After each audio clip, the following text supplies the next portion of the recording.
Hola a todos, mi nombre es Indira Sagastume, soy docente de la Universidad Pedagógica Nacional Francisco Morazán del Centro Regional Universitario Santa Bárbara.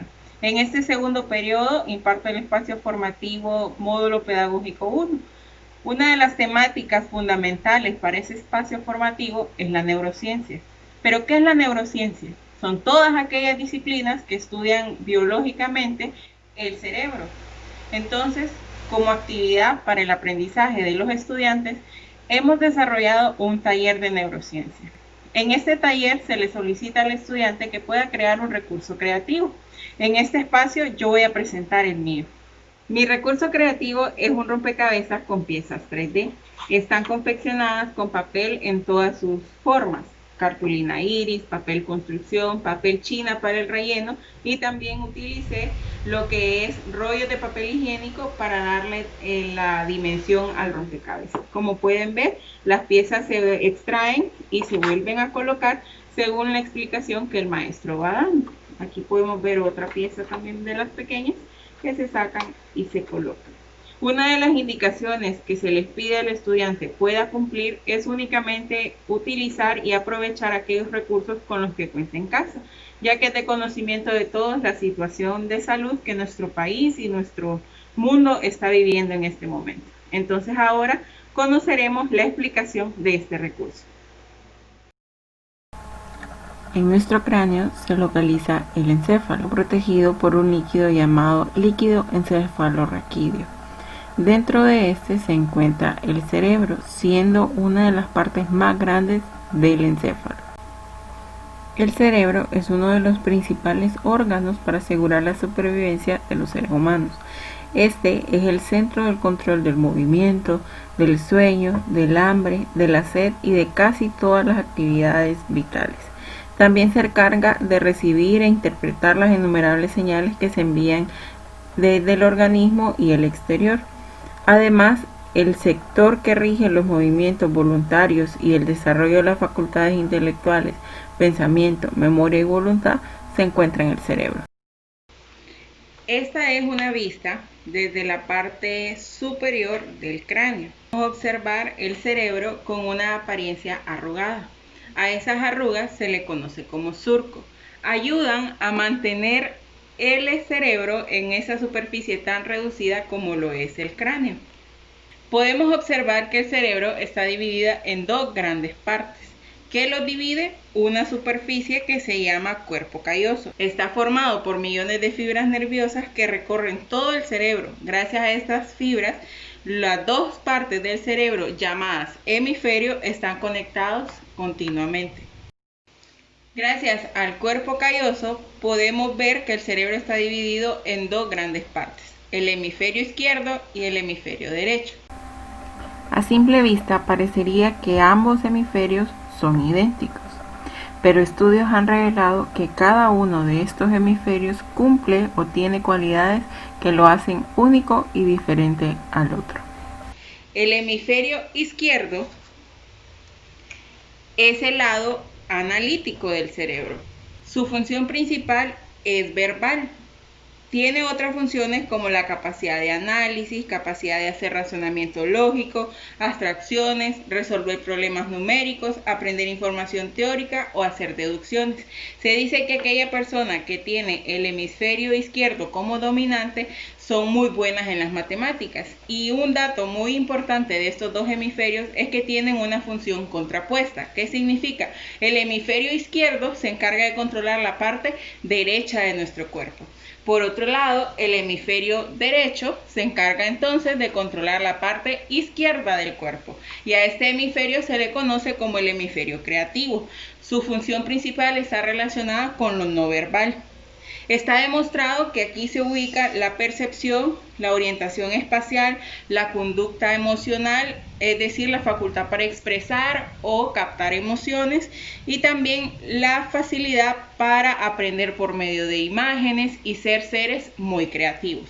Aquella persona que es muy buena en las artes, en el dibujo o en las manualidades, son aquellas que tienen el hemisferio derecho como dominante. Los dos hemisferios del cerebro a su vez están divididos en 4 lóbulos. Para tener una mejor facilidad del estudio de estas partes, veremos o analizaremos desde la perspectiva del perfil de una persona del lado izquierdo. El primer lóbulo del cual estudiaremos se llama el lóbulo frontal.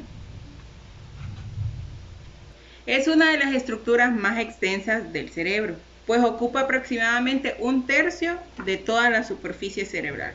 Es la parte que más diferencia al ser humano como ser racional a diferencia de los otros seres. El lóbulo frontal regula la memoria funcional y el lenguaje. Es la parte del cerebro que trabaja a partir del pensamiento consciente. Otras funciones importantes dependientes de esta zona serían el autocontrol y la inhibición de los impulsos. Este lóbulo contiene una serie de estructuras necesarias para la preservación de las funciones ejecutivas, entre las que destacan la atención, la solución de problemas, la flexibilidad mental, la memoria de trabajo y la planificación a futuro.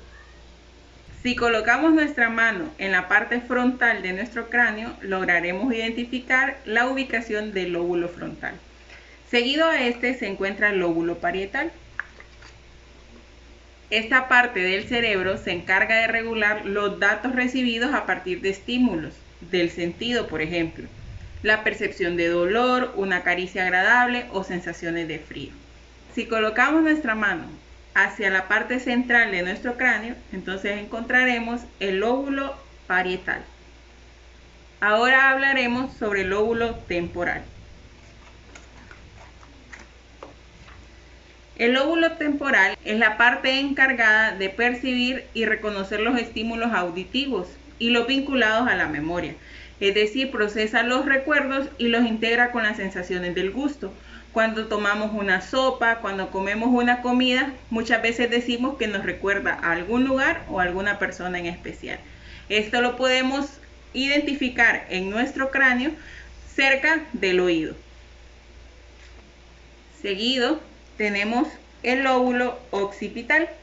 Este se encuentra ya en la parte casi final o baja de nuestro cráneo y es la parte del cerebro que procesa los datos visuales, puesto que ahí se localiza la corteza visual. Entonces decíamos que el lóbulo temporal se encarga de procesar estímulos a través del oído, el occipital a través de la vista y el parietal a través del tacto, del sentido del tacto. Por último hablaremos entonces, una de las últimas partes que vamos a mencionar es el tallo encefálico. Podemos colocarla en nuestro rompecabezas. El tronco encefálico se ocupa de todas las funciones necesarias para que el cuerpo esté vivo, como la respiración, la digestión de alimentos y la circulación sanguínea. Parte de la función del tronco encefálico es controlar a los músculos involuntarios, los que funcionan automáticamente. De estos músculos podemos encontrar en el corazón y el estómago, y es el tronco encefálico quien se encarga de direccionar al corazón para que bombee más sangre cuando, por ejemplo, se digieren alimentos. Además de estos centros vitales, el tallo cerebral contiene otros centros que controla la tos, el estornudo, el hipo, el vómito, la succión y la deglución. Por último, entonces, hablaremos del cerebelo. Al inicio explicábamos que dentro del cráneo se encuentra el encéfalo y una parte del encéfalo es el cerebro, siendo este la parte más grande, pero también la parte que sigue en tamaño del encéfalo es el cerebelo. Su función principal radica en coordinar las vías sensitivas y motoras, es decir, hace que los músculos reaccionen ante estímulos sensoriales. Es el cerebelo quien reacciona o responde rápidamente frente a una señal de peligro y envía la señal al cerebro para que reaccione con rapidez y produzca la reacción. Desde esta perspectiva, entonces, podemos observar mejor las cisuras del cerebro. Cabe destacar que este perfil corresponde al lado izquierdo o al hemisferio izquierdo que mencionábamos con anterioridad. Entonces, identificamos la cisura de Rolando, luego tenemos la cisura de Silvio y por último tenemos la cisura parieto-occipital. Dentro del hemisferio izquierdo hay dos áreas sumamente involucradas en el proceso del lenguaje. Vamos a mencionar el área de Broca. Esta área se encarga de la parte gramatical, es decir, de formar frases y oraciones. Un daño en esta zona produce afasia, es decir, imposibilidad al sujeto para hablar y escribir. También el área de Wernicke. El área de Wernicke se encarga de la comprensión oral. Es el área que nos facilita a nosotros poder entender lo que otra persona nos dice. En este momento todos tenemos en actividad nuestra área de Wernicke porque estamos interpretando la información que está entrando a nuestro cerebro a través del habla. Haciendo uso de este recurso creativo, hemos podido identificar las partes externas del cerebro. Hablábamos de los dos hemisferios, de los 4 lóbulos principales, el cerebelo y el tallo encefálico. Así también identificamos la ubicación del área de Broca y el área de Wernicke, que son indispensables en el proceso de lenguaje. Pero ¿sabían ustedes que el cerebro en realidad no puede trabajar varias tareas a la vez? Lo único que hace es pasar de una a otra, dejando en espera la anterior para pasar a una nueva. Así que cuando decimos que estamos en muchas cosas al mismo tiempo, en realidad es un proceso falso. Ha sido un placer poder compartir con ustedes mi recurso creativo. Nos vemos a la próxima y estoy ansiosa por ver los suyos.